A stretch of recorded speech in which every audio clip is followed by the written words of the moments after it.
for it. So welcome back to another show, another episode of Change Your Mind, Change Your Thinking. I am your host, Troy Skinner, and I am with my co-host, Antonio Dean. And normally on Tuesdays, we would have a serious topic to discuss, one that would be based on relationship and or stuff to help you move along in life. But today, it's pertinent that we talk about what happened in Los Angeles with PNB. We as black men have got to start being more forthright in regards to talking about this issue, which is not so much black on black crime, because that's been made into a joke, but the hatred that other young black men have towards each other. And so tonight's show is predominantly going to be about that. We want to nip it in the bud. It has to stop. And yes, you know, when it happens to a rapper, it's big news.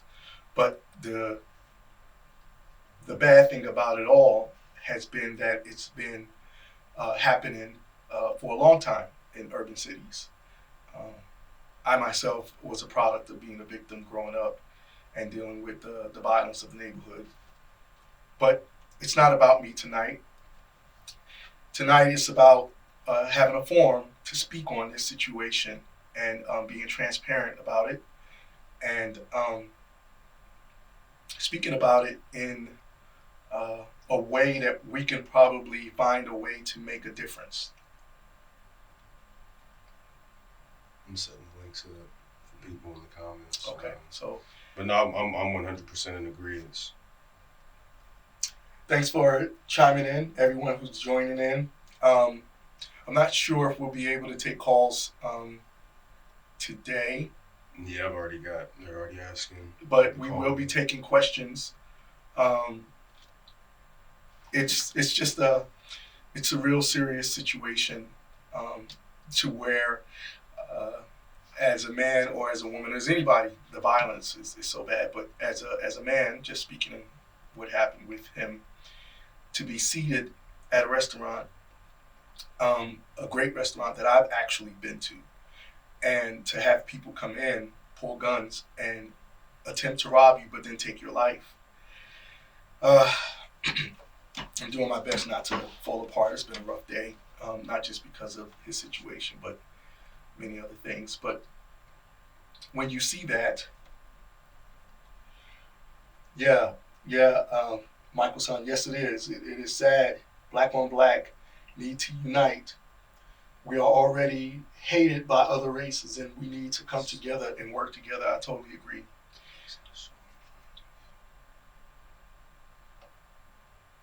I'm not sure it's on. The streaming is happening. Is it private? Can you stream private? No.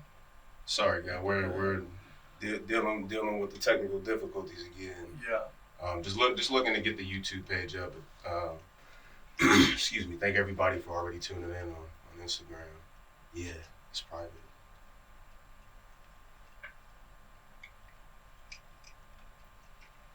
There we go. Done. Okay. So apologies to that, to anyone who's on YouTube paying attention to what we got going on. Once again, we are discussing the murder of PNB. It's a murder. Just how it was for Pop Smoke and anybody else who's lost their life to senseless violence. It's just senseless to, first off, to rob someone of what they have. That's senseless. Selfish. And selfish. And also to take a life flippantly. The ultimate selfishness. Which is the ultimate form of selfishness. You take that life from so many people. It's horrible. So we're definitely going to be taking questions, and we definitely are going to be speaking about this for the duration of the show.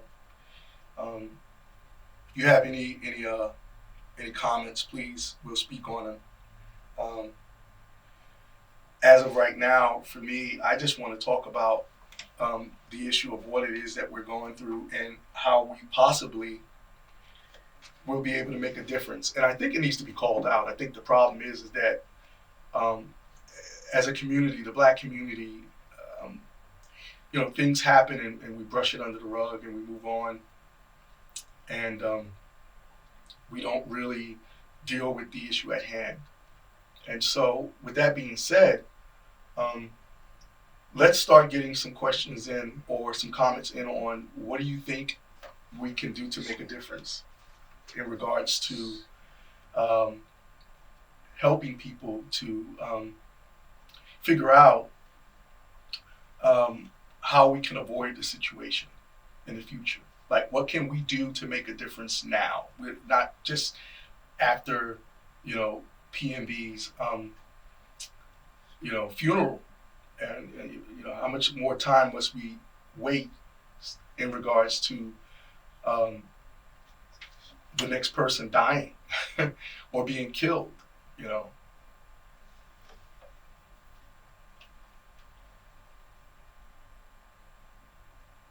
Pertinent. Yeah, it is pertinent, Michael son. It definitely is. Okay. So we're putting the links up. If you if this is your first time joining us, we've done some major overhauls in regards to our emails and our social media. We are now on Twitter at CMCT underscore show and Instagram CMCT underscore show. You can find us on YouTube at CMCT underscore show. And our email is cmctshow@gmail.com. And so we've done a lot of updating in regards to making it easy for you guys to stay in touch with us. So that way we can get questions from you and we can continue our conversations once we're off air. Okay. The link has been posted in the comments, and I'll keep posting it periodically, but definitely you want to just go ahead and go to YouTube and put in the search bar CMCT show, and the channel should pop up, and the live video is right there on the front page. Okay.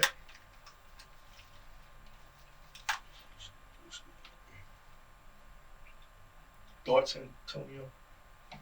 So I was traveling while all of this was going on, and happened to it came across my Facebook earlier today and yesterday. I've dealt with quite a bit of brotherly and sisterly deaths and losses in general over the years, just coming from where I come from, and I'm never ecstatic to see us having lost one or multiple, especially not to our own, as much as we already deal with every community in the world, seemingly every community in the world having some sort of issue with the black community. So it's very unfortunate anytime it is us doing this to one of us, especially when it's one of us who has ascended past, the pomp and circumstance that we come from. Typically come from, not all of us, but so. He had a 2-year-old daughter. He's leaving that behind, a daughter, Zuri, and his father to another little girl named Milan Allen, 8 years old. He was 30, and so his life was cut short at a very, very early part of his life, the twilight, pretty much, of his life. I never heard any of his music. I don't really follow current music, so I didn't know who he was. And none of that mattered because I did see the footage of the aftermath. And like I said, I've eaten that particular chicken and waffles, Roscoe's Chicken and Waffles. Just the thought of sitting there and someone comes in there, guns blazing, take what's yours first off, and then to take your life. Didn't you say that there was I believe that you were outside at Roscoe's, but you were there with your godson Yes. at one point, and Yes. it turned out to be Yeah. luckily that wasn't that Yeah. situation. Yeah. No, I mean, Just even having to be on guard like that. listen, this goes back to East versus West, where Right. rappers always kind of knew not to go to L.A. for specific reasons, and it had nothing to do with the rappers at that time. I remember in that era that it was The public. yeah. The public was caught up in the fray of, or really the excitement that they were seeing from the magazines and seeing on television. I was a child during this, but I'm a student of hip hop and hip hop historian of sorts, and I understand that the media, 100%, as with everything else, I believe that targets us through the internet and television. They 100% pushed so much into the minds of our people to hate one another just simply based on they're from across the country. We're from this side of the country, and if we see y'all here, very unfortunate.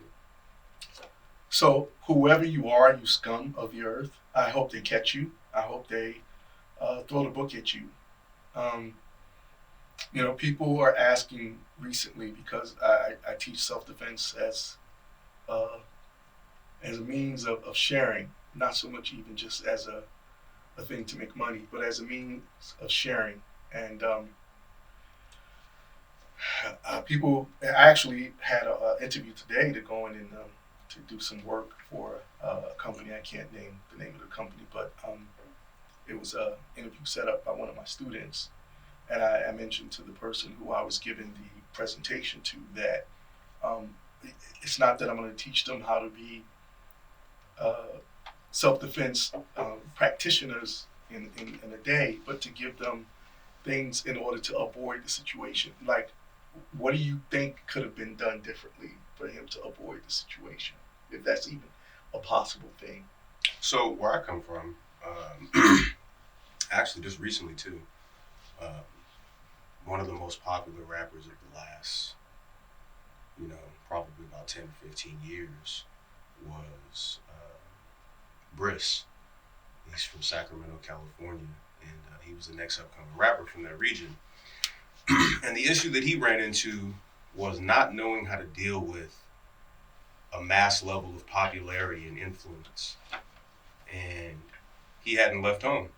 He was still where he grew up, and dealing with that, I believe, for young black people, especially in today's time where it's so easy to become someone on the internet, via TikTok and Facebook and Instagram and all of those things, when you're not really educated on how to operate with those kind of, that kind of attention and those kind of lights on you, it's hard to even, it's hard to even get the people that you keep around you to know how to behave. And I've seen that with I'm saying that because of the issue that a lot of people were kind of blaming his girlfriend for posting their location. Yeah, no, I thought that was trash. But they probably didn't know. Yeah, but even they don't know how to deal with that kind of popularity. So, well, to them posting the location probably just wouldn't even didn't register. And we don't know if it's the other. And that may not even be the reason why it happened. Right. Yeah, I get that. Yeah. When people are saying that, I would say don't put that on. Not saying that you are, but there are people who are saying that, about her giving the location, and that you imagine someone seeing you post, and wherever they're at, they ride really fast to get there to rob you and kill you. I mean, which is kind of what they were saying about Pop Smoke. As a celebrity and as someone myself who, I'm very, very aware when I go out and how I sit and what I do, and I'm watching the door and I'm watching my surroundings and my environment. I don't think there's I mean, you have to interact with the world. Like I'm antisocial. I stay home a lot. I stay away from people and crowds as much as possible. But um, yeah, Roscoe's, man. You know, I mean, it's Feeding his family. yeah. It was his girlfriend, from what the reports say, his girlfriend and another family friend. You don't expect stuff like that to happen ever. Um, and I mean, even with us as self-defense practitioners, martial artists, standing, the stakes are different when it's that type of scenario, and you have people around you and stuff like that's going on. Any request to join the live? Uh, We're not doing call-ins. Sure. I don't know how we're gonna do it. Well, no, people can just join. Oh, okay. Yeah, sure. If you want to join in, you're definitely welcome to join in on the live. Jonathan Dominique, thank you for chiming in. Scott Williams, I see you're in. I see a lot of people are coming in. You can definitely chime in and speak on this in any regards. If you want to do the live, we definitely have that open for you. Okay, so part of what I've been working on in my mind of projects that, as a filmmaker and as an artist, the things that I want to uh, talk about down the road, and the things that I want to do to help the black community in particular, people in general, but the black community in particular. I've always had the desire to do 2 documentaries. And one of the documentaries is on violence. So it'll be volume 1, the investigation of violence. What causes violence? What is violence? Why are we so attracted to it? Why is it something that's as far as our community or humans? Humans. Yeah, I mean, the black community, of course, we have our traumas, right? But as human beings, what is violence? Why are people violent? No matter what we want to do that is considered right and just, there's always a thing of, if someone is angry, they just haul off and hit someone. Or you see a lot lately, people jumping over the counters at McDonald's, stuff like that, trash in the stores. Kids and teenagers are going in and doing these lootings, mad lootings, and then destroying the store, even after they get what they want. Right. I've always wanted to know, because I was a victim of it, what is violence? What is violence? And I plan on doing a documentary once I have time to go out, make it happen, and interview people, psychologists and sociologists and religious figures all over the world. I want to speak to people who have books out on violence, because it's never really discussed. I can tell you what I think that is. The human ego. I believe that as a whole or collectively, we truly convinced ourselves that we are above nature. In nature, the other animals are not calling it violence. They don't have preventative measures necessarily, like conscious preventative measures to say, I gotta make sure that these bears are not coming to eat my kids or whatever it is. They don't necessarily discriminate. They just continue and keep going. Okay. We call it violence as humans because that's what it is. We're of a material world. Mm-hmm. All of these different things are more important to us than reasonably they probably should be. Okay. We're still a part of nature. In nature, I don't believe definitively there is any violence. It's just part of the circle of life. Okay. So just because we have keyboards and watches and phones and all of these different things that we want to keep to ourselves because we worked so hard to get it or whatever it is, it's still just another form of attaining resources, just like in nature. So then when another human who does not have resources says, well, I'm the apex predator right now, nigga, because I don't have bread and my kids are hungry and XYZ. Now, I'm not saying that this okays it, but I think it's a good objective viewpoint to step back and say what exactly is it the humans are actually doing. And I believe that We just put a little glitter on our existence and decided that we're not a part of nature when really we are. Okay. So this is probably where we'll have our major split, because for me, the first movie is about violence, right? The documentary. The second documentary is about sin. Okay. Now, that 3-letter word, a lot of people don't like it, because what it does is it holds you accountable now.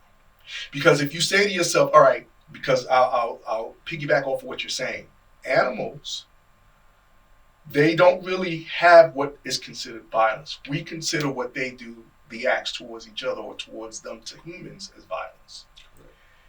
Out of necessity, a bear will fight to protect their youngin, their cubs. Out of necessity, a tiger will eat a gazelle. But the difference is with human beings, if a man comes in and sees his wife getting plowed by another man, he kills them both. That's an emotional response. A bear or a lion doesn't come in, grab a gun, shoot the husband and wife or the boyfriend and wife out of their feelings being hurt, or they're being for their being when someone assaults you in the sense of your emotions. Right. And so now we start to understand, because what I've understood in 53 years on this planet is that sin equates to selfishness. So in one person's mind, they say, okay, selfishness. That person wants that person's watch. And that's true. But why is it that people can't not do it? So in essence, if I consider myself a violent man, by nature, I'm violent. I am additionally violent because of the toxicity and the trauma I was induced to. So I'll use Mike Tyson, for example, because that show Mike has been on. It's been interesting, isn't it? He's starting to look a little more like him as that. Yeah, perhaps. You know what I'm saying? that whole tattoo, I'm like, you did Mike wrong. But even my mom said, Mike wasn't that ugly. He's not that. You know what I mean? But my point in saying is, they probably won't show it on the show, but there's if you go on YouTube, you go on YouTube, there's a video of Mike Tyson literally reaming out this reporter. I don't know if you ever Which saw one? it. I've watched so many of his interviews. The one where he tells him, I'll F you until you love me. Yeah. Okay. Now, it was funny because I was just watching the episode of Desiree Washington, when she was on trial, and Mike says, you don't love me anymore. And then when I watched that, I was just like, whoa. Yeah. When you Mike's he was he's expressive. Well, he was just he endured a lot of trauma. Let's say that. I know personally because I live down the street from him, so I know the story. I know what happened. But violence by nature, and then the additional violence of by choice. I don't know how to express myself, so I'm going to sock you. I'm just going to give you a speed knot. I'm going to lump you up. I'm going to snuff you. I don't feel like working, so I'm just going to take your watch. And not only am I going to take your watch, I'm going to take the most expensive watch off of the person that I've seen walking by that more than likely got that watch that I can do something with. I may not even fence it. I may just take it just because I want it. Animals don't really do that. Animals do what they want to do. They pretty much, because they're primal, and they do what's necessary to survive. Right? Now we can say, there's a thing called monkey play where you see monkeys or gorillas do things that are similar to human beings. Yeah, right? But in the wild, when they're not in captivity, their behavior is very primal, and their behavior is mostly mundane, right? I mean, you see elephants. We call it mundane, but they don't have to be taught to survive. They just of course not. That's part of who they are. Yeah. So it's encoded in them primally, genetically. Right. So that's my point that I'm bringing up, because the second documentary. Well, hold on. So before we skip too far ahead, because I want to touch on that. Mm-hmm. You said they're taught, or they do it out of survival. Mostly, they're just looking to move forward. No, just right? to be present. So it's self-preservation. Mm-hmm. They're well. See, okay, so I know where you're going. Yeah, you know what I mean. If I'm gonna steal a watch, but that's why would I steal the one that I can't do nothing with? Let me go get the best watch I can get. Okay, so I can. So no, I hear what you're saying. I mean? So let me add on to that. I've seen plenty of videos where they get what they want and they still kill the other person. Because what if this person comes back? No, not necessarily. Not because of that. They kill the other person. So, like I saw a video recently in Brazil where the girl, the guy comes in, he's robbing the space, she gives him everything, and then he shoots her anyway. Which, to me is the most egregious form of violence. When someone complies and they do everything that person asked them to do, and they kill them anyway, because maybe it's a gang initiation. Usually that's what that's about, right? So that's the violence that I'm talking about on top of the violence. Right? So, really quick, we got a comment. Money4_75. I'm not sure exactly who that is, but he or she says, I feel in the black community especially, aggression is a way that we show affection because we were never really taught how to show affection and only how to receive it. Saying we're somewhat incapable of properly expressing affection. And that's the issue. I kind of agree with that. No, that's why black men are in the state they're in. Well, to say that we're improperly expressing affection. Okay. I believe that is very prominent in the black community because a lot of us love hard. But we love incorrectly. But we're taught that. It's kind of like what I always tell you about friendship. A lot of people aren't taught to be good friends. They don't know what that is. A lot of people don't even know what love is. Correct. And so, with that respect, do we accept that? do we accept what exactly? Do we accept the fact that there are people out there who they love hard, they don't know love, or do we say we're done with that? We're not we're not comfortable with that anymore. I don't want mainstream media to post another person's face up about them being killed for something flippant, because taking a watch is flippant. I've seen people robbing people and they got on brand new sneakers. Maybe they robbed them from somebody else. Right. But the violence that they're permeating against those people is horrible. And so I get it. You're right. Like, I mean, I was molested as a child, so I didn't like being hugged. I didn't like being touched for a long time, and then I had to do the work. Yeah. I had to do the therapy in order to, and I chose that power to embrace people. I hugged first. I brought that in. And so, true indeed, that is an issue. But do we accept that? Is that something that is kind of like R. Kelly messing with little girls? And I was in the music industry, everybody knew it. Is it acceptable? Is that something that, but that's just the way it is, we're going to have to deal with it?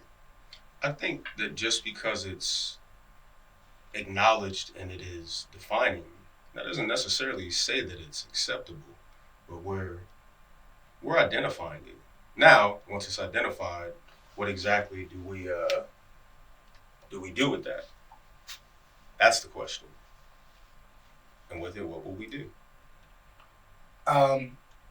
Well, that's part of why we have this forum. I always said that I would create a forum and I would create media that would help to correct that issue. Because, part of, like with me taking myself personally and growing up in the hood, I grew up in Brooklyn, New York, East New York. And if you don't know anything about East New York, at the time where I grew up in the 80s, it was noted as the most, I think you had different places. You had like Watts, the most dangerous place. You had, Compton, and then you had Brooklyn. There was East New York was considered the most dangerous place to live. We used to have a phrase say, you gotta do or die, Bed-Stuy. Live or die, do or die, Bed-Stuy. And that was the phrase. And for someone like myself to be mugged 4 times, Uh, that lets you know. But I was a victim. And one of the things I teach in self-defense is, are you a victim? Do you accept the fact that you're a victim? Do you walk with that? Do you? It's one thing to be a person that's cloaked and no one knows how dangerous you are, but it's another thing to, you're a victim and people know, okay, he's a mark. That's the word they call it, mark. Right. Like your flim flams. There's a mark. You know what I'm saying? But those are people who aren't. They're not present in life. Danger is not something that is a reality to them. Oh man, let me tell or you, a worry to them. bro. When I moved to LA and started teaching Bojuka out there, 90% of the people I taught had never ever been in a fight. Most of them were in their 20s and mid 30s. Most people never fight. No, not a fight at all. Yeah. And that was mind-boggling to me, but I understood it because we do have outlets for violence, video games and movies. Those things are, UFC. That's why it's so popular. People do like to see blood, and they like to see violence, and they like to see people get beat up. We want to know who's best in any given scenario. It's sin, man. People are nasty, bro. Is sin? If sin doesn't exist in nature, how does it exist for humans? Because is it conceptual or is it a reality? It's both, because what it's based on. I gave that analogy of the difference. A lion is not going to go and kill his lion babe because, you know what I'm saying? Because she's cheating on him. That's a human thing. There's no other animal on the planet that does that. That's a circumstance of concepts. Of conscious. Concepts. Cheating is a concept.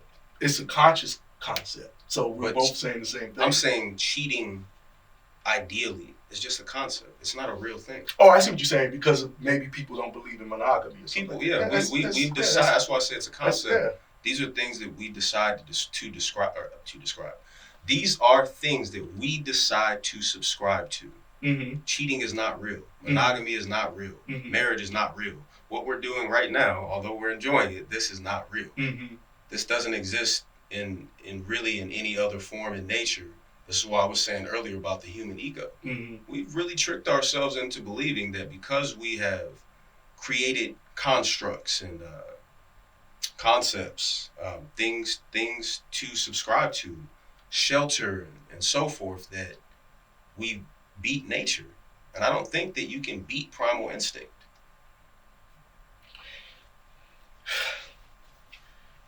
Then we get on the essence of understanding God. And that's a conversation that is not for tonight. I mean, look. It's not, because once we start to understand the rule of things, we say to ourselves, okay, a lot of people believe we're coming from animals. We descended from myself. I don't believe in that shit. Well, I believe we come from nature in general. We're just a part of nature. We figured out how to get somewhere a little bit faster than other animals. Listen, I listen to a piece of music, I hear God in it. I see a flower that has a design that's beyond a human construct, I see God in it.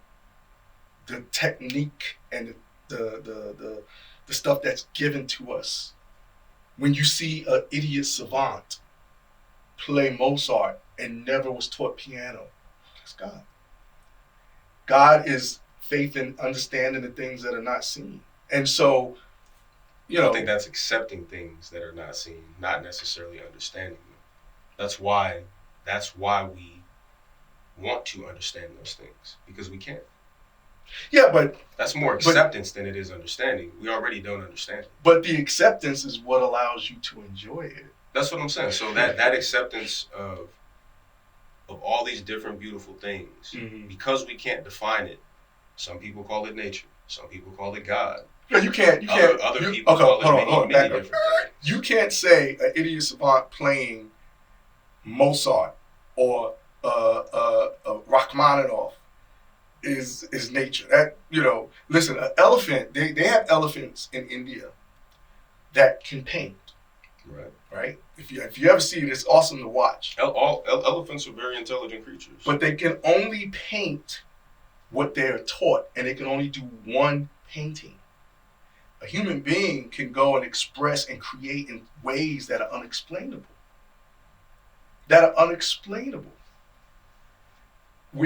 Animals do not go outside of their body. They don't create buildings. They don't create moments like we're able to. We can share in a moment with an animal. People have dogs and they believe their dogs have souls, and they believe that their dogs are spiritual, and they're cats, and that they have personalities. But you can never be on that same level with an animal that you are with a human. We talked about it one time, like making love so good you cry. And a lot of guys have never experienced that, but let me tell you something. When you have that moment, you'll know that there's a God. Perhaps. Yet to be seen on my end, but Good morning to you, Nomadic. What's going on, Smoke?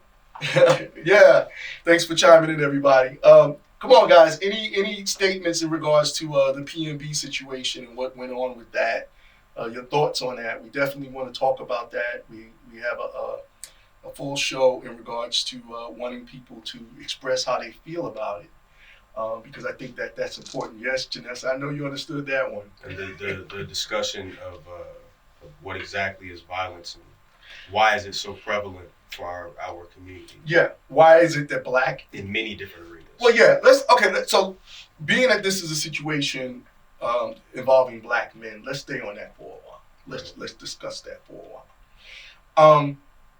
Why do you think? Because I was there at the height of the '90s. I was in music and everything, and we had what was called the thug culture. Excuse me, where every album that came out, somebody was barking at you, literally. You know what I mean? And they were angry to the point of tears. A lot of what Tupac had recorded, he was crying. People don't know that. I've met several engineers that worked with him throughout my musical career, and they were like, yeah, man, I was recording him, man. We was in there smoking up, and Tupac was in there. He would take his book and go in there and just one take, but he was in tears. I've seen that personally. My godson, Alan Maldonado, when I worked on his album, I'm Still Here is probably one of the most powerful songs that I've ever had the opportunity to create and to hear. And I remember just getting him through it. He never had to go back to redo anything. It's just he had to stop because he was crying. Okay, hold on, and then we do the next part. Hold on. Why do you think, as black men in particular, why do you think there's such a rage, such a bottled anger, or such a anger? What do you think it is? A call to attention. Okay. Because as much as we are focused on, as much as we are highlighted, it's never in the way that we prefer. So the same as children misbehaving or acting out of character, doing something to draw attention to anything else about us, or a part of that is also, this is what you're calling me, so this is what I'll be. But I'm going to be it to an extreme extent. Mm-hmm. I think that's all that is. Okay. I'll add to that. It's a natural reaction. I'll add to that. If I can't wear a suit and still not be a nigga, well, I'm going to put on this suit, but I'm going to show you what a nigga really is. Okay. And that's on the other end of that spectrum, there are guys who put on the suit and they say, well, I'll conquer your world your way, or I'll conquer this perception of me my own way. Mm-hmm. Maybe that means creating a gang. Maybe that means going and killing.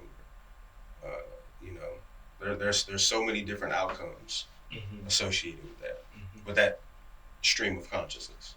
Yeah, I definitely agree with you on that, but I guess I want to add to that. I firmly believe the broken households, single parent household, especially with, like I said, we're talking about young black men, which actually affects black females as well. Right.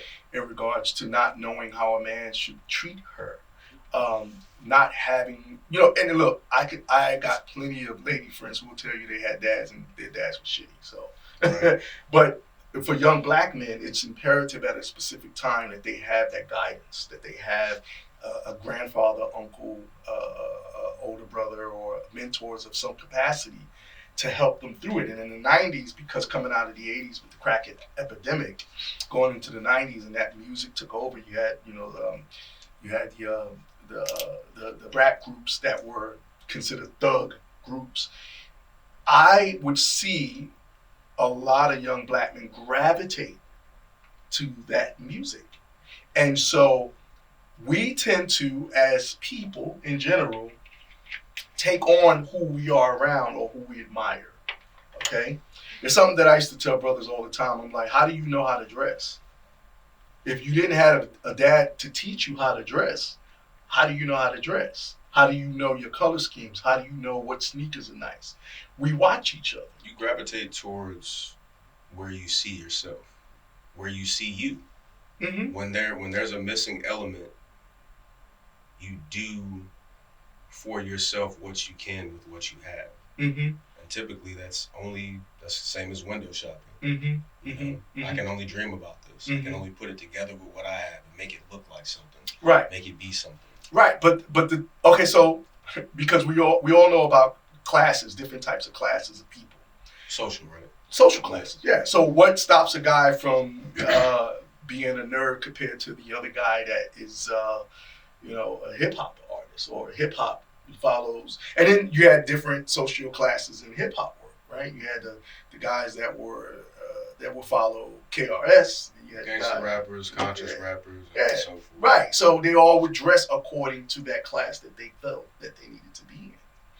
But I still believe that the single parent household was a major component of that, because a young man needs to have a man there to teach him what it is to be a man. 100%. Women can't teach a man how to be a man. A man can't teach a woman how to be a woman. And I think because of that explosion of single parent household in the black community, it affected us to where something that I heard before that someone said, hip hop was their father. Yeah. Hip hop raised a lot of young black men.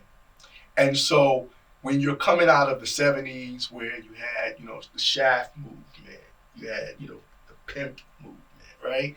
Going into the 80s where there wasn't a definition of anything until rap hit the scene, right? Out of the 80s going into the thug rap movement, okay?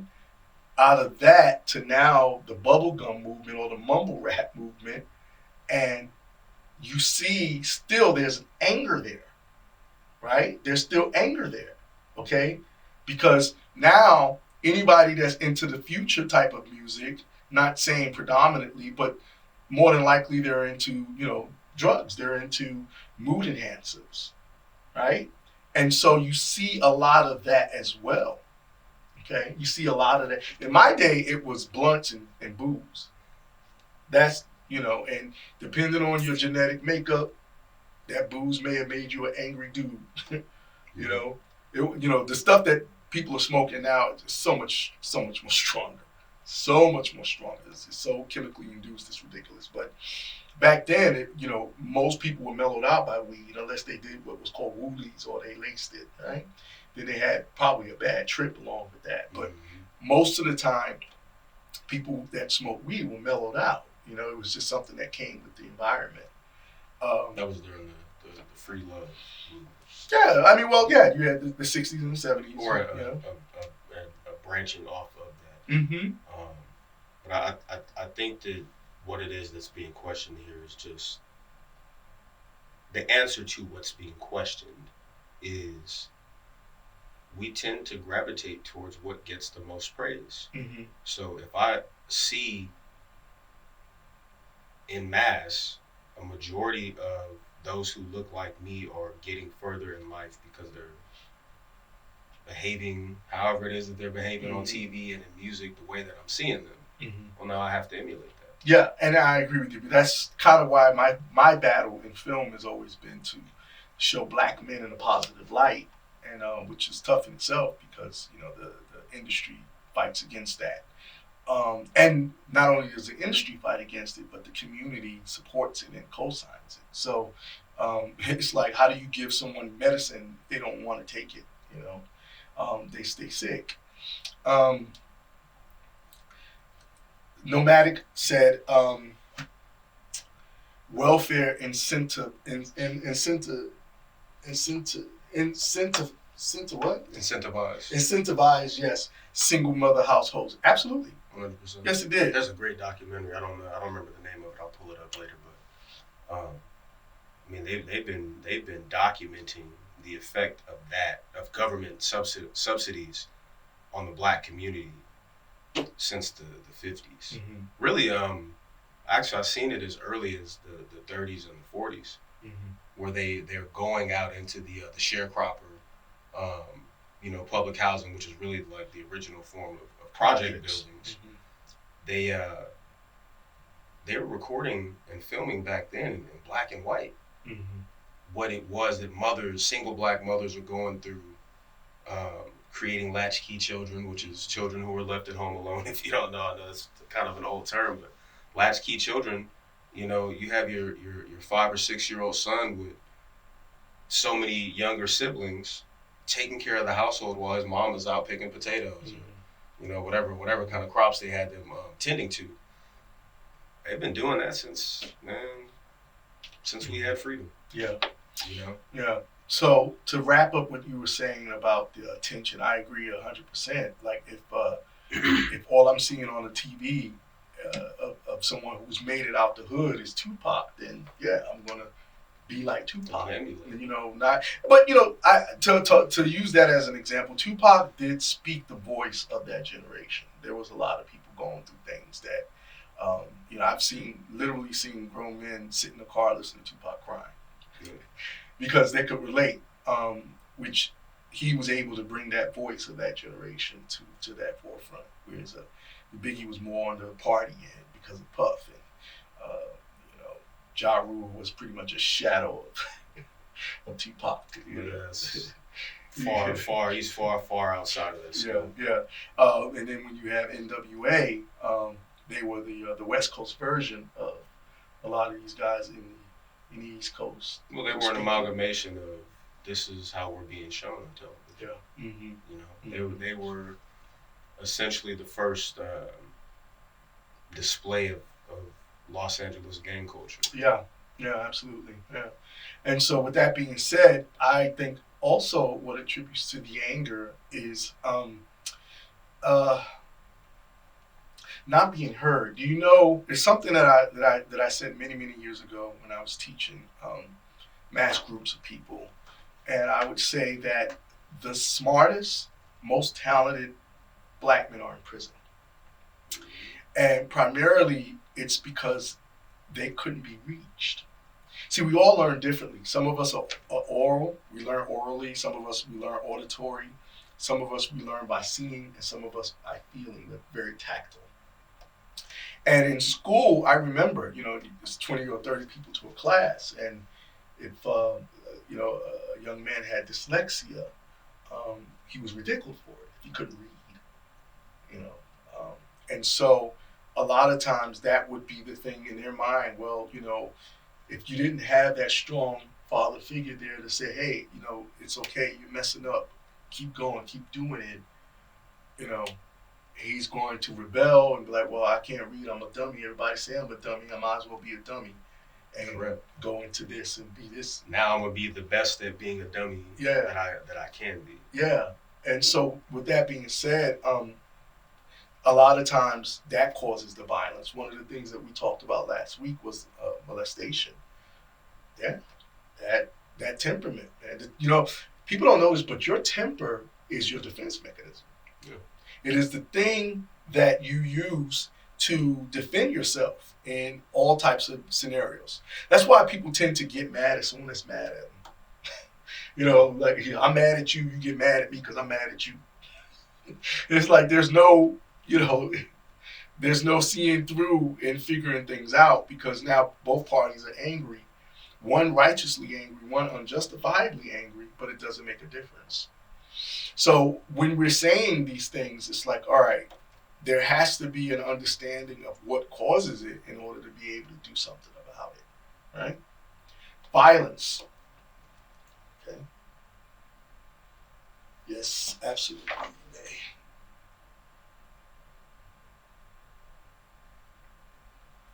All right. Nomadic, nobody. What's going on, brother? I How you didn't going? join yet. He hasn't joined yet? All Mm-hmm. right. That request might have been a few minutes Oh, ago. no, he's there. There you go. Yeah. I've never done this before. That's the first time for everything. How you doing? I'm doing well. Good morning from Vietnam. Good morning Oh, for wow. wow. Good morning, From Vietnam. Right? All Shout out right. to Robin Williams. Yeah, no doubt. So, what do you have to say? So, in sense of that was my fault. I typoed. But there's a lot of things going on, right? So, have you ever heard of the Moynihan Report? Yes. The Moynihan Report. What it was like done in, I forgot what decade it was done, but it compared black households. 65. So back when it was, I think in the 60s, it was showing like broken households, and actually back then the percentage was pretty low. It was 17-ish%. I don't know, but then compared to today, the number of broken households in the minority communities are like up over 50%. And so while it was seen as a major issue back then, it only got worse. But then you add the welfare aspect and some of the rap culture and whatnot, making it cool to have a bunch of children by a bunch of different women, and you don't have to worry about a thing because the government's going to take care of your child. So yeah, I just wanted to those little tidbits out there. Yeah. So, what do you think can be implemented to make a difference? I mean, obviously, we're using this platform as a means to expose things. PNB was murdered, unfortunately, by another black man, if you want to call him that. But you know, how do we make a difference? Because that, to me, is always important. I think we got to call it out. I mean, lately we've been, over the past couple of years, we've been talking about police and this and that, and while that may be an issue, to get biblical, what the plank versus the splinter in the eye, right? Mm-hmm. So while we're looking at the splinter, which and it sounds bad, but the police issue, it's the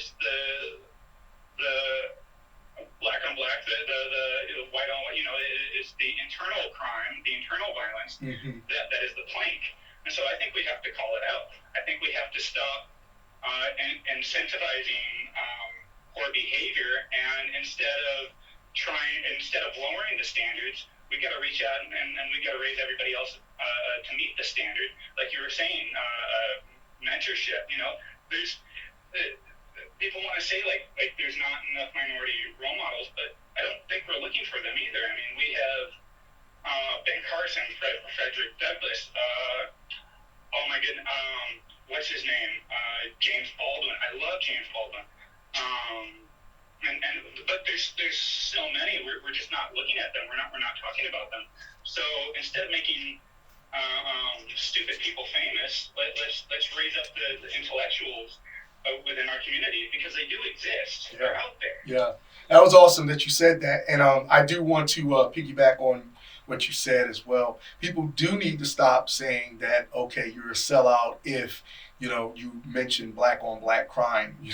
It's become this thing that's been mostly a comedic thing rather than a thing of truth. And Chicago and Detroit, I mean, it's ridiculous what's going on over there. Over a weekend, it could be almost up to 100 people being killed. Doesn't make any sense. I mean, I'm seeing violence. Nobody talks about it. Yeah, and they don't want to, because I think, it's something that Janessa had mentioned in the chat, where she's talking about accountability. Accountability is something that is thrown around, but I don't think people understand self-accountability. We have to start with yourself. 100%. Right? Yeah, I mean, look, we're guys, we study martial arts. We have violent streaks, we have temperaments, right? But we just don't go around. I don't go to McDonald's and be like, fix my shake, bitch, you know what I'm saying? And jump over the the counter, and I mean, I could take everybody, you know what I'm saying? I could straight up John Wick the whole McDonald's, you know. But I don't act on that impulse, man. Right? Absolutely. What would be the point? But also, one more thing I wanted to say was, so we're told that we should change, and that change is possible. And then when people do try to change, you get knocked down, right? When you try to be better, you get made fun of, you get ridiculed. I grew up not far from where the whole George Floyd thing happened, and I was always fascinated by animals and medicine and just everything. But anytime I tried to express myself, who do you think you are? Like, are you too smart for us? You're too good. Everyone's like, no. What's wrong with being fascinated or curious? What's wrong with wanting to be an intellectual? Why is being stupid cool or being? Oh, you lost him. I think he may have got a bad connection. Oh yeah. Okay, we're losing you a little bit. Okay, you got you back. Yeah, no, I agree. We're totally in agreement about that. As far as people have to stop making being an intellectual a bad thing. It's a great thing. It's cool to be smart. Agreed. Hey, nomadic, nobody. Thank you. Your words are always welcomed here, and we appreciate you chiming in.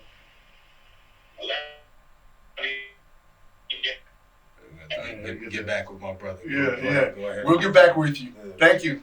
I kind of want to touch on that a bit. What it is that we pay attention. Oh. Yeah. No, we're losing you. Yeah, we're losing you. We're about to take another person. All right. Yeah. Okay. We got another person coming in. Yeah.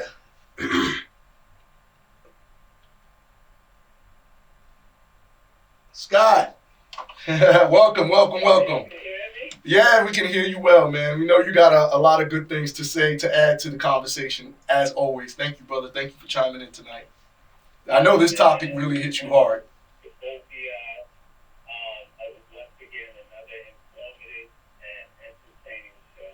Thank you. Mike might not be able to hear him. He's a little low. I didn't even want to call. But respect to nomadic, that brother,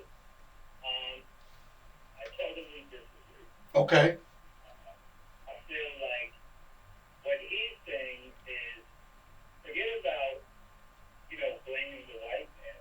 Let's have accountability as black people. Like 40 people died in a weekend. We have to take accountability for that. Whoa, what happened to him? Lost you, Scott. Yeah, I think that's what I was saying. His audio was kind of low. I think his call back, Scott. Call back. But no, so he's hitting on what I was about to hit on. Oh, my live ended in a roundabout way. Yeah, so we'll get back to that. But taking responsibility for what we collectively pay attention to. Mm-hmm. Dude, we're in the social media era. Mm-hmm. It is very difficult to break through a media that we have barely any control over. Mm-hmm. How we all collectively present ourselves, man. That's a difficult task. Mm-hmm. And one of the big issues with the black community, I believe, is we're constantly looking for a savior of sorts. Mm-hmm. More than just a role model, mm-hmm. more than just people to look up to. And even when we do get those figures, mass ridicule has ensued. Mm-hmm. Mm-hmm. Our people don't necessarily, especially not at this point in time, really like to be told what to do or directed. So that's a difficult task. Yeah, I mean, finding a solution for that. I mean, we got you back, Scott. Sorry about that. No problem. All right, but back to what you were saying. Yeah, like we don't have to take accountability for none of that. This is a symptom of racism.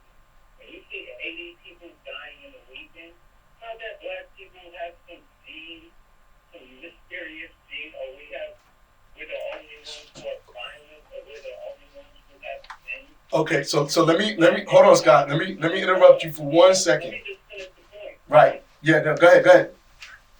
It's that black people are being we're being mistreated, and this is what happens when people are being mistreated. Violence.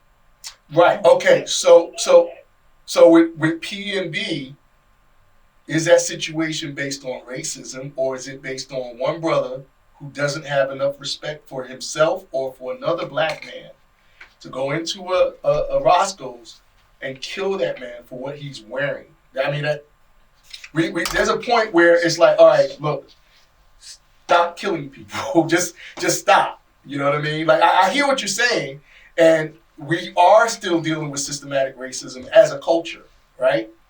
But I don't want what you got unless you're giving it to me. You understand what I'm saying? Like, I look at you as a man. You're beautiful. You're awesome. You're a man, and you reflect me. And anything that you do that's great, I have no jealousy of it, primarily because you reflect me and you also personify me. So now when Scott walks down the street, they see that them dreads, they see he's got his swag. That's somebody I want to represent me. I don't want the guys that are on Sing Sing or on Rikers to represent me because they don't represent me. I don't want people to look at me as somebody that's going to steal their purse, right? Which is another form of racism, isn't it? To perceive me as a threat, as violent, as, oh my God, he's going to take my purse. When I teach in self-defense that anybody can be a threat to you. A 9-year-old kid can be a threat to you if they got a gun in their hand. So that's all I'm asking. I'm asking, is this situation with PNB a thing of racism? Or is it just a thing of, here's a man that didn't respect another man and took his life senselessly? It's absolutely racist. Okay. When you listen to rap music, you're listening to racism. What Tupac was talking about is he was talking about the frustration of being black in America. Okay, I agree. And that's why we're violent, because we're frustrated. You know, But why take it out on each other though? I mean, you're right in what you're saying. There's nothing wrong with being frustrated. I got a lot of friends that are angry. They can't get work. You know, they got misused and abused throughout the system. But why take it out on each other? That's my question. Number one, because every other group takes it out on their group. White people kill white people.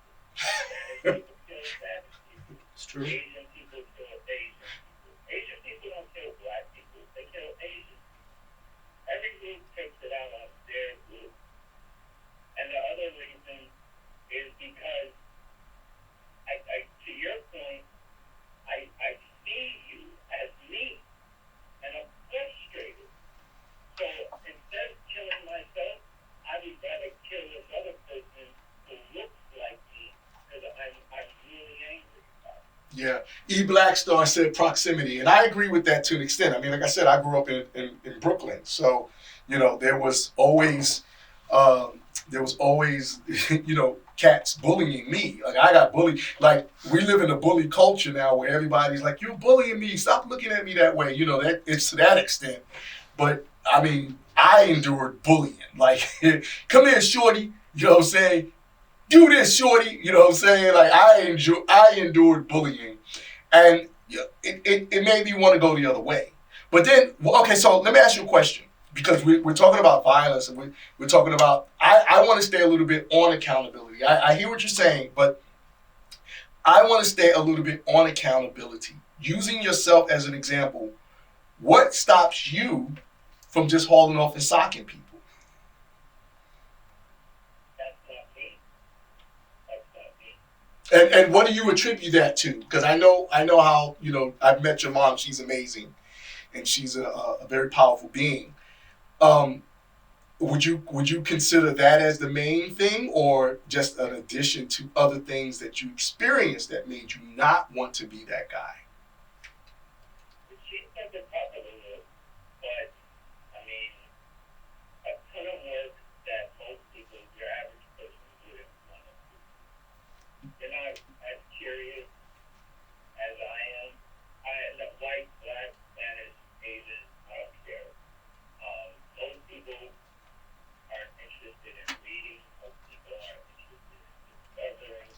why I asked you that question, Scott, because do you remember, and you're from New York, so if you guys ever get a chance, I don't know if he's ever going to pull it out again, but this brother, to me, is one of the greatest poets of our time. Amazing, amazing. So that's a plug for Scott Williams. But also, he's an amazing writer and actor as well. But he has a play called Act God. And the thing that blew me away about it was so reminiscent of New York as a kid. So that's why I asked you that question, Scott, because the thing becomes this. You had outlets. Do you remember back when we were kids, they had this thing called PAL, P-A-L, back in the hood? The Police Athletic League. That's what it was called. Do you remember that? Do you remember that? You don't remember that? Okay, that might be a little bit before your time. You may have been coming in on the outs of it, but it was something that they instituted in order to. It wasn't even to get kids to respect cops, because at that time we respected cops. It was something that they did to work along with the neighborhoods. Now, I have a friend, and I don't know if he's watching right now, but he's a cop. He's one of my Bojuka students, and he's Farley's best friend, my best friend Farley. He's Farley's brother, and he works exclusively in Los Angeles, in the hood, the hard parts of it. Ivan's obviously black, and he chose to be the captain of the basketball team to help underprivileged kids in the hood. So they work with black and Latino kids in Los Angeles. And one of the things that he always says is that to see the smile on a young man when you bring them the hottest new sneakers, you know what I mean? Or when you tell them, good job and I'm proud of you. And if you go to his page, it's IJB, it's Ivan Lombard. You'll see he does a lot of work with kids with basketball because he had a basketball career. He played overseas for a while. I think that those things need to be reinstituted. I think the outlets, like what you were saying, like giving kids something to do. We used to have music programs. We used to have things. And this is a call to every person of celebrity and or drug dealer. I don't care, because you're a celebrity if you're a drug dealer in the hood, in my opinion. To create something for these kids to do, whether it's film programs, music programs, reading programs. Find something to help them. That's what I mean by the accountability. I understand the racism and the institutionalized racism. There was a point where I got to a place in life where I just said, you know what? Screw the man. I got to do what I got to do, because the man is not seeing me. So I got to find a way to see myself. And I got to find a way to uplift others, my brothers and sisters, in order to be able to move forward. But I do understand your point, and I respect it tremendously. I just believe that we need to get more to a point of telling brothers to stop killing each other. Just stop. And I know it's easier said than done, but I believe that if we give people more outlets, then they're not thinking about killing somebody, because idle hands is the devil's playground. Seriously. Right. But the thing about it too, like you gotta count your lucky stars. Mm-hmm. You know what I'm saying? It's not. I don't feel like I have some type of information that everybody else should have. Mm-hmm.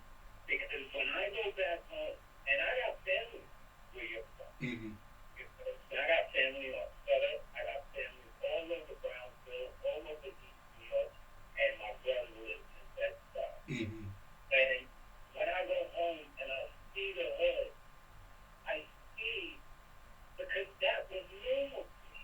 Mm-hmm. The way that people are like 5 inches from each other, screaming at the top of their lungs, you about to go down the block? I ain't even see you. You just did that. All of that is normal. Mm-hmm. And if I hadn't stepped away and been able to look at it from the outside, I'd have been sucked in it too. Mm-hmm. I can't look at them and expect them to realize the conditions that they are in. Mm-hmm. And the subjugation. The system has pulled black people down. Yeah. And people can't, they don't even realize it's happening Yeah. to them. Yeah. So with that respect, that's something that I also wanted to work on doing. I believe that once a person leaves their environment, it gives them different viewpoints.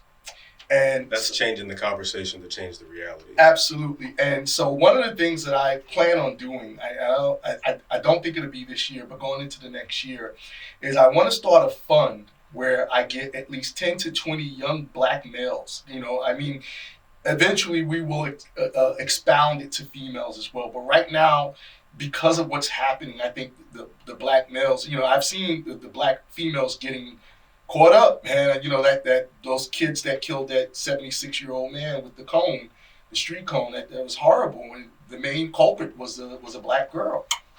Mm.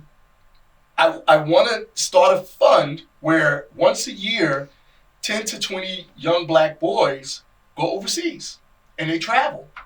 And they do it for about 2 weeks. And they get out of the hood. You know, I want, you know, I always said that I'm not having kids, but if I get kids and I got a lot of money, I'm getting 2 nappy head black boys from the projects and giving them all that money. I'm going to train them up.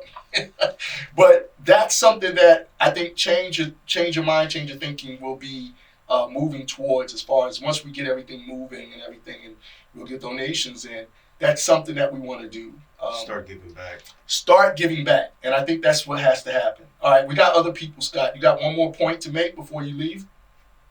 No, I just want to tell y'all are doing a great job. I completely support y'all, and another great show, y'all. I love having you hit up every time, man. You know, you always give that opposing view and it works. It's good. Love you, Scott. You know me. I always got an opinion about some shit. Nothing wrong with that, brother. Nothing wrong with that at all. All right. Thank you for chiming in. Love you. All right.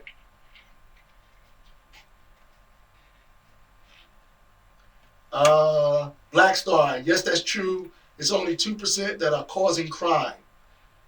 I would support that. I would love to help whoever to travel. Yes. Yes, nomadic nobody. Yes, yes. Right now I'm hitting the applause. Yes, that would be great. You would be a great liaison to do that. They always say that it's typically the bottom 20% that is the focal point of all of the issues in any community. Mm-hmm. You know, so unfortunately we haven't done exactly a great job of deterring that 20% of being our global image. Mm-hmm. You know. Mm-hmm. How do we fix that? Yeah. We is the word. We don't exactly have a we in our community yet. Yeah. You know, so developing a we, that's going to take a lot of emotional discipline and social maturity on everyone's part. Mm-hmm.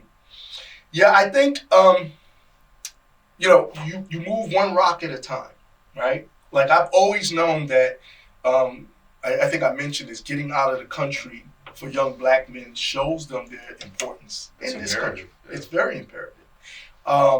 We talked last week about getting into maybe the military for some of them to get that discipline. Just to leave home in general. Right. Getting away from where you came from is one of the best things you could ever do for yourself.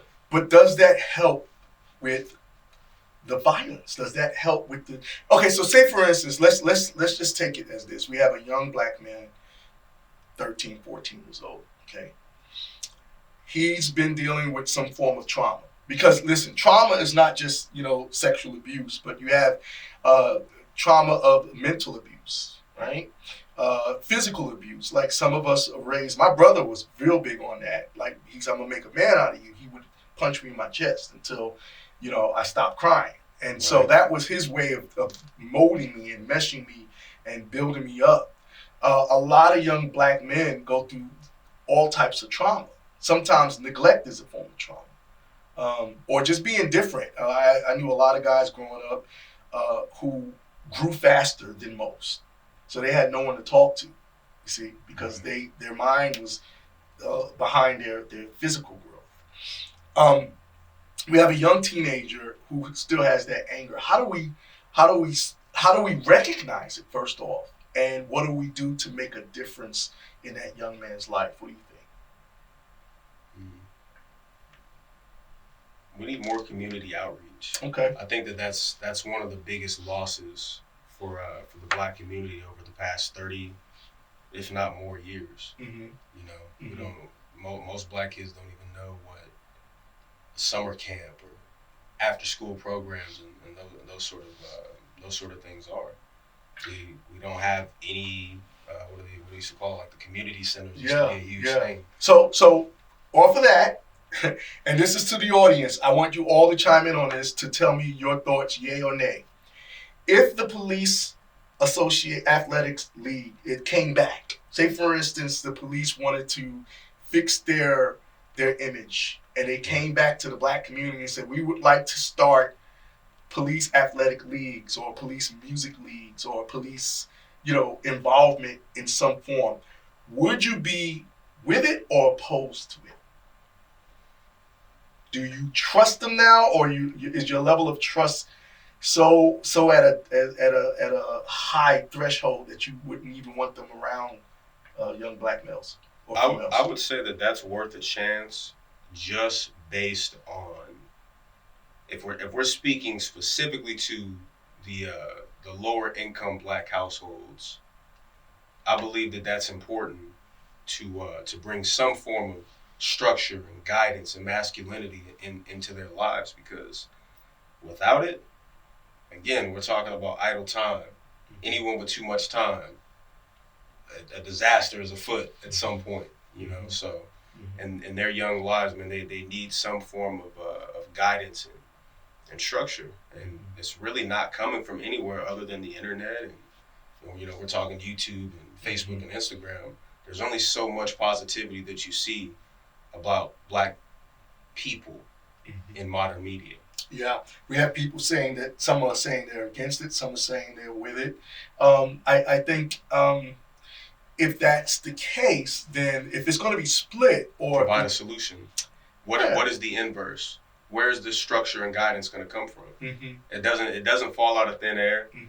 For the households that logistically cannot have a father present based on whatever subsidies they're receiving or court-ordered restraining orders and things of that nature, you can't say no and not have a solution. Yeah, I agree. And shout out to my boy Jackson Drumgool, who he's on Instagram as Jackson Drumgool.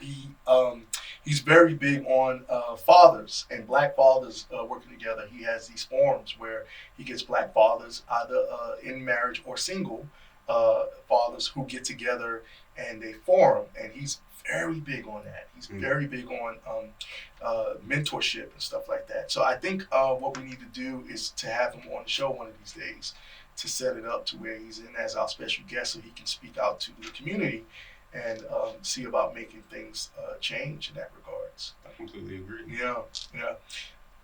We still got, let's see, what's it? Black Star says, that will be a good start to community policing. I think that's why Janessa was in agreement with that. She's like, no, I'm with that. You don't have to look like the community. You just have to be a part of the community.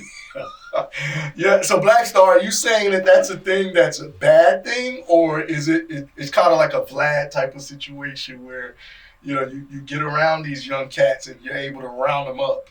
Right. Is that what you meaning? Well, to me, and this has always been my solution. This is what I've been working towards the last 5 years. My goal is to have community centers that are martial arts centric, technology centric, teaching not just young black men, but just the young black children that they have other options other than senseless violence, sports, gang culture, and drugs, and so forth. I want to give them the discipline of martial arts because it's just another form of structure. Yeah, and you're right. I mean, I agree 100%. Every student that I taught that made to black belt is productive in society. All of my students. I would say anyone who goes past the fourth belt, depending on I don't know which color that is in any given system, but typically you get past the fourth belt, man. You've attained a certain level of discipline, awareness, and presence that can only benefit you and those who you choose to involve yourself with.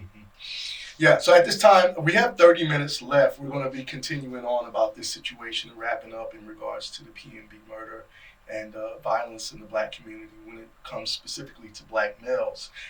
If you get a chance, check out my link tree. All of our links are there: the YouTube, the Venmo, the Cash App. Yes, Anything that you want to donate to us, we will be greatly appreciative of it. We plan on being back on Friday at 8 p.m. on one of these platforms, if not all of them. Hopefully by that time, all the kinks will be out of the way. We're very close to making sure that this is a smooth running operation. So do life, be in the community. Police shouldn't be treated as aliens. They are public servants. They need to be with the public more. I agree with that. I mean, like I said, I grew up in a different time, and we used to have an old phrase: see a man in blue, trust him, tried and true. And it was something that that was a form of propaganda. yeah, it was, but at the same time, cops weren't as shady as they are now, and a lot of that comes from the politics of power, because I've seen just as many bad black cops as I've seen white cops. And so, yes, there's racism in policing, but there's also power, mismanagement, in policing. The issue is everyone has a price. Oh, of course, especially if you're touched, like mentally. Some of those guys were bullied, or some of them, got out of the war and they still have what do you call it when someone has the PTSD? Yes, and the black face to them is a threat. Yeah. It becomes the new threat for them. But then you have, like I said, Ivan Jackson, who, like I say, he's my Bojuka student and a close friend of mine, who does everything in his power to help young black people and Latin people in Los Angeles, and he's phenomenal at it. I mean, I'll go through his Instagram, and he's a father himself, and so he ends up being a surrogate to these kids. Giving love. He's giving love. So, back on violence. Okay, so we talked about the different things of violence, what causes it, what may be the thing that gets a young black male to be unbalanced. How do we help him? Because in these the last part of the show, we want to be able to really identify and highlight a solution psychologically, because I think we talked about something like community centers and PAL and taking them out of the country, but psychologically, how do you help someone who's been dealing with violence like that? You show them what they're good at. Introduce them to what their actual options are. I think that's one of the hugest issues, is that we marginalize ourselves collectively. Again, we tend to think basketball's our way out, music is our way out, football and so forth, or drugs, or some people is modeling, some people is crime, just depends, but we need to understand that there's so many different career fields, so many different things that we can be great at. So that it's all a choice. To sum it up, basically what you're saying is self-worth. We give them a place to find out who and what they really are and what it is that they're actually afforded being a part of this world. Mm-hmm. Self-worth. We tend to think that we have no options, and we do. I mean, we're talking about, especially in today's world, man, technology, such a vast, and I'm kind of promoting here. I'm a proponent for technology because it's such a vast career field, and it needs bodies, it needs great minds, needs people with problem-solving skills. If you're coming from the black community, problem-solving, critical thinking, being on your feet and offering some sort of solution to any given problem. The technology field is all about that. And I believe that needs to be pushed to our youth a lot more. Why do you think, because I've seen this in different cultures, and Nomadic said, give them a safe space to be themselves. Yeah. I've seen this in other cultures, like in the Caribbean culture or in the African cultures. The young black males, they work really, really hard, and they pride themselves in working hard, compared to the young black American who has been through so much trauma and has been victimized by the system. I've seen that there's a pride in kind of what Nomadic was talking about in being smart. A lot of people don't want to be smart. They don't consider themselves in the run to be smart because that brings the wrong attention. Why do you think it's hard for young Black Americans to make that change or that drive to want to say, you know what, I want to do the right thing? Do you think media has a big part of that, or plays a big part of that? I think a lot of it comes from within the household and within the community. Okay. Because, again, it's uncool to think differently than the rest of us when these are our circumstances. You're talking about education and books and seeing the rest of the world when to a majority of us, we're sitting here trying to figure out how to make it to the next day. So how do we change that? Again, we're showing them their options. And their options are not even just career focused, but your options with your emotions and how to express yourself and show who you are and deal with those things.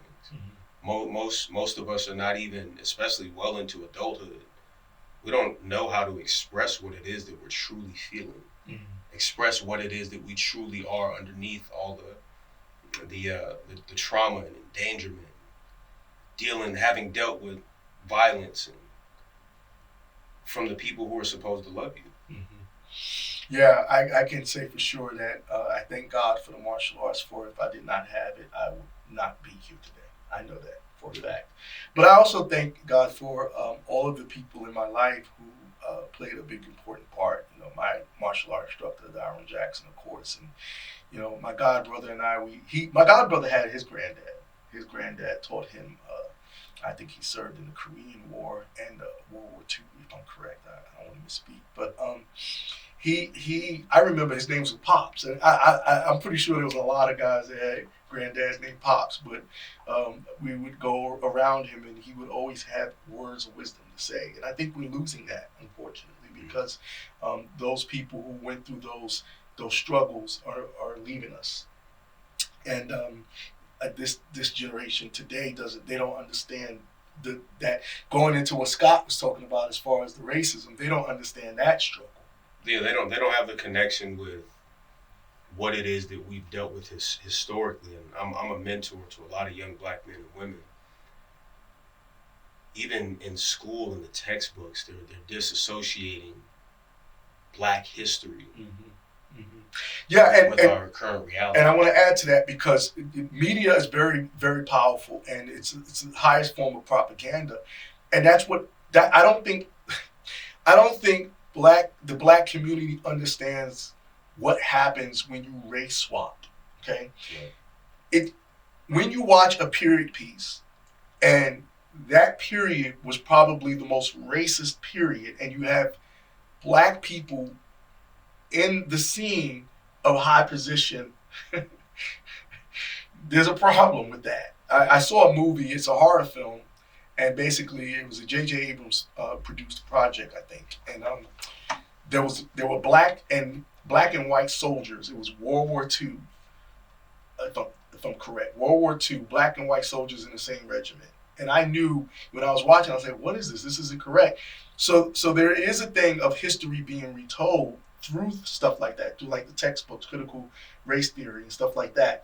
There are stories being retold, which diminishes the struggle.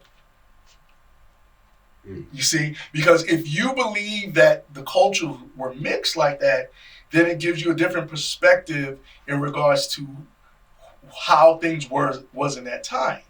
And so you lose sense of understanding what that struggle was. And that's important. That's imperative to remind yourself of that. Wisdom comes from experience and failure. Agreed. It surely does. Also, it comes from prevention. Watching others go through it and you not having to go through it. The world has to be your textbook. That's something that I've lived by since I was a child. I have to be paying attention to everything going on around me so that I can better traverse any path, associated with, for me, it was just getting out and getting away from, what it was that I came from. So, adding on to it, psychologically, I think what we can do is open up the discussion of helping people to understand. We, as a community, honestly, I mean, I know how people feel about the church and involvement of God in families and stuff like that. But the by disconnecting that, we have really lost sense of morality. So a lot of young people don't feel like they have to answer to anyone. Well, it was just a form of community that was lost, and another form of community. Absolutely, absolutely. And so I think that needs to be replaced. Somehow, Somehow, because if it's not a thing of people meeting and having the discussions, then even understanding when they look at someone else that this person is a human being. Yes, we are primal by nature. Yes, we are nature beings, but this person is a human being, and I hold them in a high regard because they got pumping blood in their veins, and they have experiences, and they're loved by family members, and they have moments in their life that are important. And we don't know what someone is going to be able to accomplish. You know, snuffing someone out in that moment, you've devalued everything about that person. Every connection that they've had. Mm-hmm. You know. Yeah. So,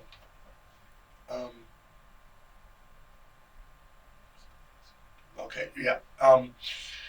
Okay. So, let's finish out the last 25 minutes on the PNB situation. Can we pull that up?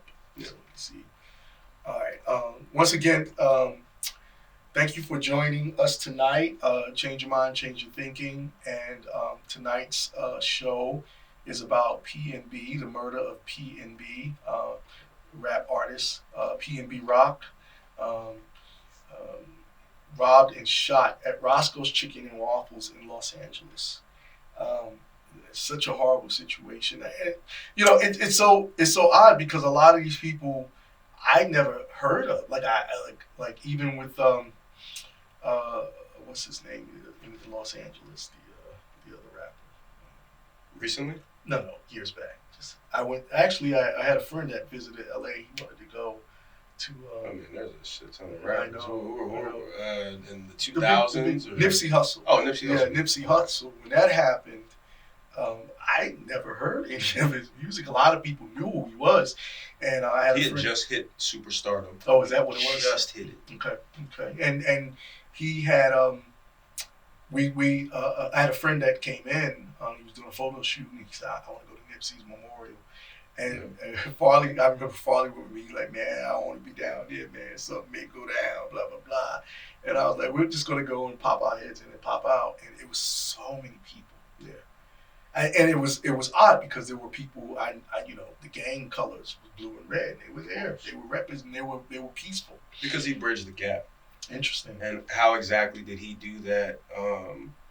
He showed love through education while also being relatable image-wise. Mm-hmm. You know, he completely redefined. I'm from Northern California. The independent music game is like serious. We're talking about guys like Too Short and E40 and Mac Dre, who changed the scope for guys like Master P, who went on and took it to a mass level. But Nipsey Hussle had completely redefined the independent scene through his self-education. You know, we're talking about this guy was selling $100 mixtapes, where you had never heard of that beforehand. Yeah, of course. You know, and it even bumped it. I believe he had some $500 joints and some $1,000. You know what I mean? So he was a great asset in that respect, in just redefining worth for those who looked like him, and he was very serious about it. And unfortunately, the fallout was what it was. Yeah. Okay. So the way I see it is violence is something that is permeated on another person, and it comes from a place of selfishness. We agree on that, right? Maybe not selfishness. I might disagree there. Okay. All right. Well, what's your viewpoint on that? It comes from either circumstance, need, pain. We can't. I don't think it's fair to say that this comes from one single thing. Okay. Well, it's very circumstantial. The reason why I use selfishness is because any act that infringes or imposes upon another person's rights in regards to that person's emotional, psychological, or physical desire, need, or pain is a selfish act. Because if you say words to me, okay, let's take this back, all right? Because we saw an incident that happened earlier this year where it was just like, whoa, and then to see the split in the black community of people who thought it was reckoned when Will Smith slapped Chris Rock. I didn't have a platform to speak on it back then, but I remember being on Instagram or on Facebook just making comments. Yeah. And people, I'll tell you like this. This is something that I wanted to add earlier, but we got caught up with some of the guests. I think it boils down a lot of times to a thing of respect. You know, you hear that a lot too. Yo, that's respect, it's respect, it's respect. And we always have that saying that we say. What do we say? Respect is what? Earned. It's earned. Okay? It's not given, it's earned. And so, in that sense, I believe you lose respect when you impose your view on someone in a sense of physical harm. Why am I saying that? Because I come from being a victim, and everyone that ever hit me or bullied me did it to make themselves feel better or to make me feel less than what I was at that moment. That to me boils down to being selfish, because if you're selfless, you don't have a desire to do that. I mean, as a martial artist, I walk around all day and maybe somebody bumps into me or someone says something to me and I just let it go. Because I'm very cognizant of what I know I can do. That's what made me grow to another level. There's a scene in a movie called Hero where the master swordsman is a calligraphy artist, right? He's writing calligraphy. And no one can understand why he doesn't want to pick up the sword anymore. And you know, when he picks up the sword, he's indomitable. No one can defeat him. And he's fighting his lover, the woman that loves him. And he eventually just lets her stab him. And she doesn't understand why he let her do that. And it was because he understood the moment, you know, he understood. And then there was a scene with all these arrows and everything. And he understood that he was at a point of he could take any life that he chose at any time. He worked that hard. So this is his form of giving an ultimate sacrifice. In a sense.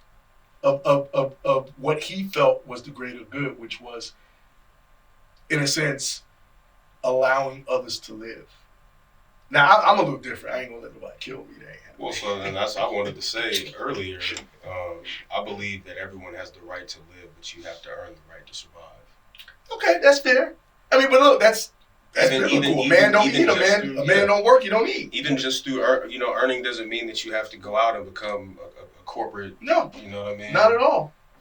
Tycoon or anything, but you have to build relationships to say, you know, if I gave you love, maybe you'll feed me, or you know. Yeah, listen, man. You know, there's so many different ways to earn your survival. If the stores ran out of food and farmers stop farming, and you know, cattle ranchers stop ranching cattle, right? I would say majority of these people. I don't want to give a wrong amount. But hell, I go with it. Fuck it. 80% of people in this world wouldn't know what to do. It's probably higher than that. I know this is still pretty much on subject because we're in a world full of luxury. Mm-hmm. We've taken away a bit of survival instinct. Survival instinct for some is let me show up to where they're giving away free water. The barbecue. Or there's Red stores Cross on discount, and people have so many resources where's the Red Cross? that have nothing to do with ability. Mm-hmm. You know, so and I think that's how we end up in these situations where, again, like you were saying about PNB Rock, man, he's at Roscoe's Chicken and Waffles feeding his family. And these people these people who show up and take, for them, that was their way of procuring resources. Mm-hmm. You know, is that saying that it's okay that it happened or anything to that extent? No. Of course But not. I think it's very important to define and identify why why things happen the way that they happen, so that we can find viable solutions. Do you think there was jealousy involved, and how do we deal with that? So for some people, jealousy of, I'm tired of eating just bread. Mm-hmm. This nigga got meat at the crib with his bread. Mm-hmm. I want some meat too, but maybe I didn't have the proper influence or guidance or structure, or maybe I don't quite know how to express myself and ask how they did that. Mm-hmm. For some people, it is as simple as that, man. Mm-hmm. I think for a lot of people, it's as simple as that. Mm-hmm. Take. That's much easier than education. Let me ask you a question. Do you think there are inherently evil people? I don't believe in evil. Okay. So let's not conceptually. Okay, you have to explain. Conceptually, like I don't believe that there's the exorcism and all of that kind of. I don't think any of that shit is real. Okay, That's my perspective. Mm-hmm. Now, are there people who decide that I get to do what I want to do because that's just what the fuck I'm gonna do, and they don't care who it's against? They don't care what the turmoil is. Mm-hmm. Could you call them evil? Sure.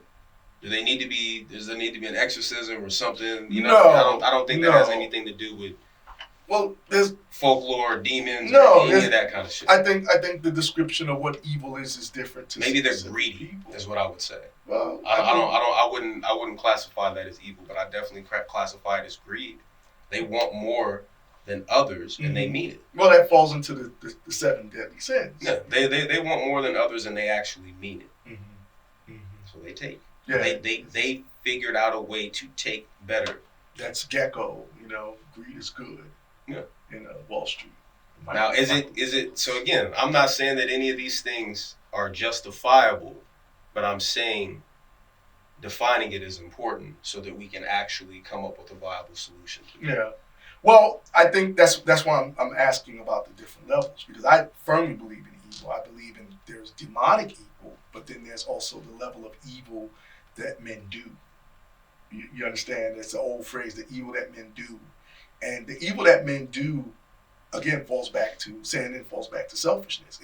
If I'm a man who knows that you're on your last, and I have plenty, Right. and I'm stuck on this survival of the fittest thing, and I could just give you a glass of water, just a glass of water to make it through that day, and I don't, that to me is evil. Primarily because the ultimate law is love. And if we live in love, if we say we're living in love, because I don't know if I give you that glass of water, you might be the one to give me a glass of water a year later. And so the fact that I'm that selfish to where I'm to the point where I want to see you expire, or I feel like it's kind of like what they say about Bill Gates, and they say he's evil. He wants to expire a huge part of the population. Talks about it all the time. He wants to figure out a way to cover the sun up. So, Yeah. That's a whole other subject. Or the other guy that said that water is not a right. It's not a right. The water is not a right. I think if the earth produces it, maybe it's not a right, but it's you should earn it yourself. Let me walk down to the river and get some. Yeah, sure. But to say I'm going to hold all this water and you can't have it. I mean, that's greed to me. That's insanity. I don't know if I would call it evil. I mean, insanity, usually crazy never know crazy is crazy. A person that's crazy don't know they're crazy. That's why they're crazy. And there's several terms for it. Loony. Someone's a loon, or they're insane, or they're just, a lot of different bats in the belfries, a lot of different phrases. They don't know they're crazy. Most people that are crazy don't know they're crazy. That's why we ask them, are you crazy? Are you mad? But I see what you're saying. It's a thing. It's relative. It's like we're saying. I just know that when you look at some of the crimes that people have committed, the Ted Bundys, people like that, and mind you, we're not straying away from what we were talking about, our topic. I'm just using these means as a way to bring us back to what we're doing in conclusion. Those guys were evil. And hell, even white people said they were evil. They do some crazy stuff. Right. The reason why I'm asking is bringing it back to PNB Rock. Your final word on what do you think happened? Is that something? Is that guy evil, or is he just, misguided? I think that guy is 100% misguided. He's a product of his environment. Okay. They're not people. More than likely, I can't say I don't know him. I don't know exactly where he comes from in LA, but I think it's fair to assume that where he comes from, he's not around guys who are teaching him how to build a house. Mm-hmm. He's not around women who were teaching him to properly love his brother and love his sisters. That means something. Mm-hmm. That's very important. When that's something that you're lacking in your development, and you get up to adulthood, and now you have no, as my dad says, no skills to pay the bills. Mm-hmm. For some men, they don't even know where to begin. Mm-hmm. Especially, again, we're in this new age of technology. So many people are taking a lot of these luxuries for granted. Mm-hmm. So that young man who, although he has the world in his hands on the phone, he can figure anything out, who taught him how to take his resources and actually do something with them. Mm-hmm. That's not something that really exists. Mm-hmm. So the young man is misguided. He's lacking structure. Not necessarily making an excuse, but again, it's important to define exactly what it is that's actually happening. Mm-hmm. And that's what's happening. And that's a black community, predominantly a black community issue. Mm-hmm. What do you think about what's happening in the Democratic movement or the liberal movement where they're soft on crime? Do you think they should be hard on crime? Do you think it's not enough right now, or? I don't think that that's even really the issue. Mm-hmm. I think it begins within the community. Okay, so because those political parties, they're not. Niggas in my hood are not watching the news worried about what the Democrats and Republicans are doing. okay, so how do we get? They're worried about what's going on in their immediate vicinity. Right. So if the legal system is no longer a deterrent, how do we reach those guys? How do we get them to be in a space where they don't feel like, just idly taking a life? Because there's something to be said about someone who pulls out a gun, pulls the trigger, and don't think twice about it. So we do what we can in our immediate vicinity, and then we do things like this where we're having the conversation. Should we hold people who create content, media, people in the entertainment industry, should we hold them accountable in regards to the content that they put out? Oh yeah. So that's something I haven't had this conversation in a while, but I 100% believe that what you influence, how you choose to influence. I don't believe that it should be 100% on them as it applies to adults. But when it comes to children, yeah, because the family we're talking about, we've seen kids are now being raised on YouTube. They're being raised on whatever the fuck kids are watching, but they all got tablets and phones, and that's who's raising them while their parents are trying to figure whatever out. It only takes a few moments for the parent to say, I'm going to make sure that this type of content is blocked. Mm-hmm. So I believe that 50% of that is on the parent. Maybe really 75% is on the parent, because they really should be raising their children. But the other 25%, what is it that the adult entertainer with all this mass reach is doing to ensure that they're not giving off the wrong impression? Mm-hmm. Mm-hmm. How am I benefiting those who are actually producing my living, or padding my living, my reality? I think that's important. The dilemma becomes half of the black community co-signs the bullshit that they do. Right. The other half says something, and that other half has a problem with them that says something. Nowadays, you don't really even have a voice anymore, because now you're a sellout if you speak against anything that. Everything's met with vitriol of some sort. Oh yeah. You have the group of people, I'm rooting for everything black, and it's like everything black ain't good. Right. All right, I think we covered a lot of bases tonight, and we spoke. honestly and truthfully about a lot of things. And hopefully, you, the viewer, you learn something, and you'll take it upon yourself to make a difference. Hopefully, change your mind, change your thinking has affected you in a way, especially in the shadow of PNB Rock being murdered in Los Angeles, which is horrible. It's horrible, horrible, horrible, horrible. Any way you look at it, right or wrong, in your mind, it's just wrong in my mind. And I just I hope they catch the guy. I hope they get him off the street. He's a menace to society. Anybody that goes into a restaurant and kills someone in cold blood in front of other people is, to me, a menace to society. I don't want anywhere. Look, you better thank God I wasn't in that restaurant. That's all I got to say. And you know, I'm sending well wishes to PNB Rock's daughters, his girlfriend, and the friend, and everyone else in that restaurant. Everyone else in that restaurant that experienced. You're welcome, Janessa. That experienced that horrible situation. The people that came to work on him, the restaurant workers. You know, it's just a horrible situation, and hopefully, you know, this is something that will start the discord and the conversation to end this type of stuff. We need, you know, black men, just stop killing each other. Just stop killing women. Stop killing each other. Just stop.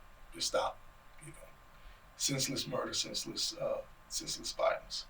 I urge us all in the black community, begin with the children that you have immediate access to, your nieces, nephews, little brothers, little sisters, little cousins. Ensure that you're showing them what love is, even if it makes you uncomfortable, because that's not something that you quite understand. Yeah, check on it. It has to begin somewhere. So please make sure that you're beginning with the children that are in your immediate vicinity, because that is how you jumpstart community. Because those kids will go out, they see people, they start making friends. You know, you're beginning to give love and give it somewhere to branch out. And we don't have enough of that in our community. So start with the children. Yeah, and talk with find out if any of your loved ones or family members, especially in the teenage or the young 20s age bracket, find out if they were fans of PNB Rock and maybe they need to speak. You know, artists have a way of affecting us that, you know, other people don't. It's immeasurable. Right. I mean, I know how I was messed up. I'm still messed up that Prince died. So I know how that is. And shout out to D-List Kennedy. I think he was chiming in recently, leaving John. So, you know, artists affect us. And when people pass on horribly like that, it's very traumatic. Very traumatic. Thank you for tuning in to Change Your Mind, Change Your Thinking. My name is Troy Skinner. And I am Antonio Dean. And if you would like, in the link tree in I'm not sure. Your Linktree? Linktree, the dosage. Yes. Okay. The dosage and Linktree. All of our social media links are in the Linktree. I know in my page, and also on the YouTube channel, we have all the links there. Correct. I did that this weekend. So, please hit us up at CMCT. Show at gmail.com if you have a topic you would like for us to discuss. We'll be back here on Friday at 8 p.m. Not sure if we'll probably talk about politics. Now, I have a story actually that I'd like to interject the schedule with. Okay. Thursday is the 8-year anniversary of, you can't see it because I'm wearing a hat today because I ain't cut my hair, but it's the 8-year anniversary of my car accident. So I'd like to share that story. Okay, well then that's what we'll be doing. You guys tune back in on Friday. Thursday. You want to do Thursday instead of Friday? I'm gonna do Thursday. Okay, we'll do Thursday and we'll air it Friday. That works. Because the thing is that we got to stick to our schedule. And people are like, I thought you said Friday. Yeah, we're jumping around. You know, things are just it's ghetto. A bit circumstantial. It's ghetto. Hands down, it's ghetto. But we're getting down to it. It is a lot of work running the show. This is not your average podcast. We want to do big things with this. And so if you could support in any way, definitely do that. Like, share, subscribe the channel, and share this video if you can. We're going to put it up on our platforms, and yeah, let's keep that discussion going. Thank you for tuning in. Love you guys. Speaker. Oh yeah, we gotta go out. Yeah. We gotta go out.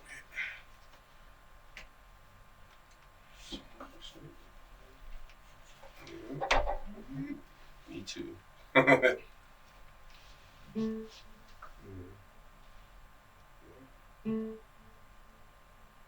cool. Cool.